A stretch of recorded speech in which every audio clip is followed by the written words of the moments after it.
Hello everyone. आप सभी अगर यूजीसी नेट की तैयारी कर रहे हो, एचपीएससी असिस्टेंट प्रोफेसर या फिर जून 2026 का आप सभी का लक्ष्य JRF है अगर तो यहाँ से 100% क्वेश्चन बनते हैं। जो हिंदी नाटक है, जैसे प्रसाद युग का नाटक है, यहाँ पे जो मैंने रखा है कि टॉप 13 जो नाटक हैं जयशंकर प्रसाद के, यहाँ से 100% क्वेश्चन बनता है। ऐसा कोई एग्ज़ाम नहीं है जो हिंदी का, जैसे कि यूजीसी नेट का हो गया, एचपीएससी का हो गया या फिर टीटी पीएचडी का हो गया, यहाँ से क्वेश्चन ना बने। ठीक है, तो यहाँ पे जो 13 के 13 नाटक हैं जयशंकर प्रसाद के, उसको मैं आप सभी के सामने एक्सप्लेन करने वाली हूँ।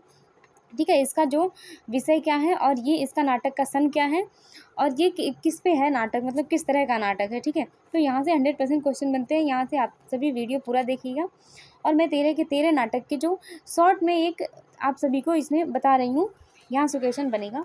और चलिए शुरू करते हैं। सबसे पहला नाटक, जैसे यहाँ पे हमने रखा हुआ है जयशंकर प्रसाद का नाटक। ठीक है, तो जयशंकर प्रसाद के नाटक, सबसे पहला नाटक है इनका है सज्जन नाटक, जो 1910 में इसका प्रकाशन है। ठीक है, ये जयशंकर प्रसाद के नाटक हैं।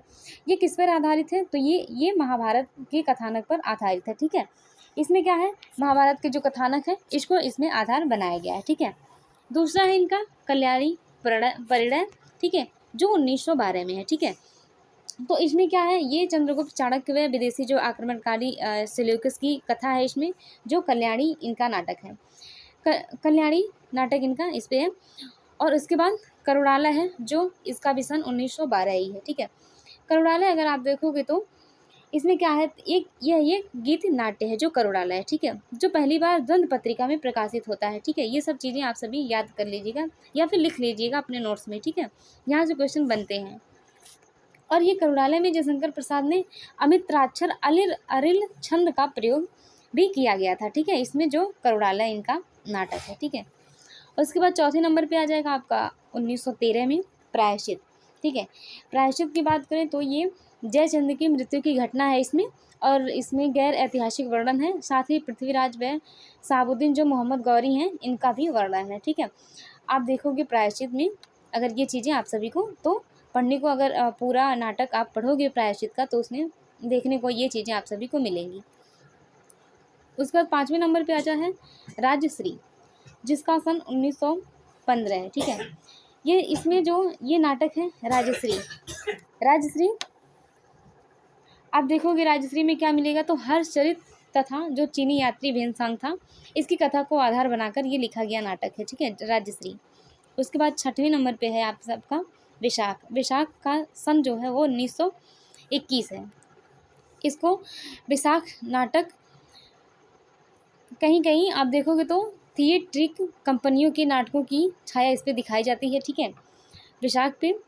और ये विशाख जो है वो कल्हड़ की प्रसिद्ध कृति है, जो राज तरंगिणी के शुरुआती भाग के आधार पर ये लिखा गया नाटक है। ठीक है, जो कल्हड़ की प्रसिद्ध कृति थी राज तरंगिणी, उसके शुरुआती जो भाग थे उसको आधार बनाकर ये लिखा गया है। उसके बाद आप देखोगे सातवें नंबर पे 1922 इसका सन है अजात शत्रु में आप देखोगे तो इसमें 4 राज्यों यानी कि मगध, काशी, कौशाम्बी व कोसल को आधार बनाकर ये लिखा गया है, जिसमें मगध जो है वो चारों राज्यों के केंद्र में है। ठीक है, मगध जो आपका है ये चारों राज्यों के केंद्र में है। ठीक है, और ये 4 राज्यों को आधार बनाकर लिखा गया यह नाटक है अजात शत्रु। उसके बाद आप देखोगे जन्मेजय का नागयज्ञ, जिसका सन है 1926। जन्मेजय का नागयज्ञ ये महाभारत की कथा पर आधारित है। जन्मेजय के सर्प यज्ञ तथा आर्य और नाग की परस्पर मित्रता का इसमें चित्रण किया गया है। ठीक है, जन्मेजय में। और जयशंकर प्रसाद के प्रथम बार इस नाटक में आर्यों और अनार्यों के युद्ध का भी इसमें वर्णन है। उसके बाद 9वां देखोगे कामना, 1927 इसका सन है। कामना नाटक में आप देखोगे प्रसाद का सर्वथा मौलिक नाटक है, जिसमें भावनाओं को पात्र के रूप में प्रस्तुत किया गया है। ठीक है, रमेश चंद्र शाह ने इसे कामायनी का पूर्व राग भी कहा है। ठीक है, कामना नाटक प्रबोध चंद्रोदय की शैली के को आधार बनाकर लिखा गया है। ठीक है, इस नाटक में आधुनिकता, सभ्यता की कृत्रिमता के प्रभाव के विरोध के साथ साथ मानव व प्रकृति की प्रेम सामंजस्य का भी चित्रण मिलता है। ठीक है, कामना में अब देखोगे तो कुछ वर्ड्स हैं, जैसे बाबू गुलाब राय ने इसके बारे में लिखा है कि कामना में विचार गंभीरता है, सफल चरित्र चित्रण है, भाषा में माधुर्य और कल्पना में कोमलता भी है। ठीक है, ये इम्पॉर्टेंट चीज़ें हैं बाबू गुलाब राय की, इसको आप लोग नोट कर लीजिएगा। इसके बाद है स्कंदगुप्त। स्कंदगुप्त नाटक जिसका सन है 1928। स्कंदगुप्त नाटक हमारे पाठ्यक्रम यूजीसी नेट में भी लगा हुआ है। ठीक है, और ये भारतीय व यूरोपीय नाटकों का समन्वय, इसमें कुमारगुप्त के विलासी साम्राज्य की आंतरिक स्थिति का इसमें चित्रण किया गया है। ठीक है, तो स्कंदगुप्त आपने पढ़ा ही होगा, उसमें भी आपने देखा होगा किस तरह का ये नाटक है। पूरा पात्र परिचय वगैरह उसमें दिया हुआ है। ठीक है, जो हमारे पाठ्यक्रम में लगा हुआ है। इस नाटक में आप देखोगे पुरुष पात्रों को सद्मार्ग दिखाने का कार्य किया गया है। कार्य जो पुरुष पात्र जैसे हैं, जितने भी पुरुष लोग उसमें पात्र हैं, उसमें उन लोगों को सद्मार्ग कौन दिखाता है, यानी कि स्त्री या दिखाती हैं जो स्त्री पात्र हैं। ठीक है, ये सब इसमें दिखाती हैं। इस दृश्य इस नाटक में स्त्री का विशेष महत्व दिखाया गया है स्कंदगुप्त में। एक घूंट आप देखोगे 1930 में है इनका सन। एक घूंट नाटक देखोगे तो आनंदवादी दर्शन का व्यवहारिक रूप है एक घूंट नाटक जो है। इसके बाद चंद्रगुप्त, ये भी हमारे पाठ्यक्रम में लगा हुआ है 1931 इसका सन है। चंद्रगुप्त तथा चाणक्य का अत्याचारी व नंद तथा विदेशी यूनानियों से संघर्ष का इसमें चित्रण किया गया है चंद्रगुप्त में। चंद्रगुप्त प्रसाद की नाट्य रचना का शिखर बिंदु भी है। ठीक है, जो जयशंकर प्रसाद की शिखर बिंदु जिसे हम कह सकते हैं, तो वो चंद्रगुप्त नाटक ही है। इसके बाद ध्रुवस्वामिनी जिसका सन 1933 है, ये भी हमारे पाठ्यक्रम में लगा हुआ है। ध्रुवस्वामिनी नाटक, ध्रुवस्वामिनी गुप्त वंश की एक स्त्री है जो पुनर्विवाह वाली ऐतिहासिक घटना के आधार पर स्त्री को सशक्तिकरण पर बल दिया गया है। मतलब इसमें स्त्री पुनर्विवाह का चित्रण किया गया है।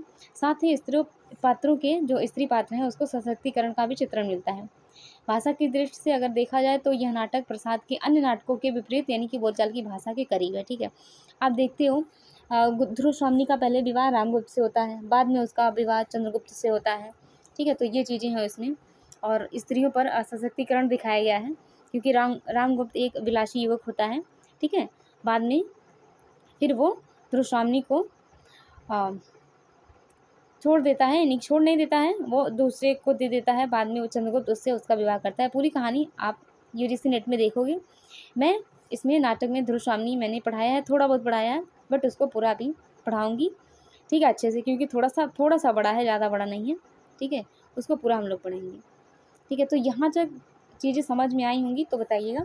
ये पूरा जयशंकर प्रसाद के 13 नाटक हैं। यहाँ से 100% क्वेश्चन बनता है आप सभी को, यहाँ से आप सभी याद कर लीजिएगा। ऐसे ही और वीडियो में लाऊंगी प्रसाद युग के, जैसे कि छायावाद युग के नाटक प्रसाद युग के हैं, द्विवेदी युग के नाटक, इस तरह से जितने भी नाटक हैं वो सब मैं इसमें लाती रहूँगी।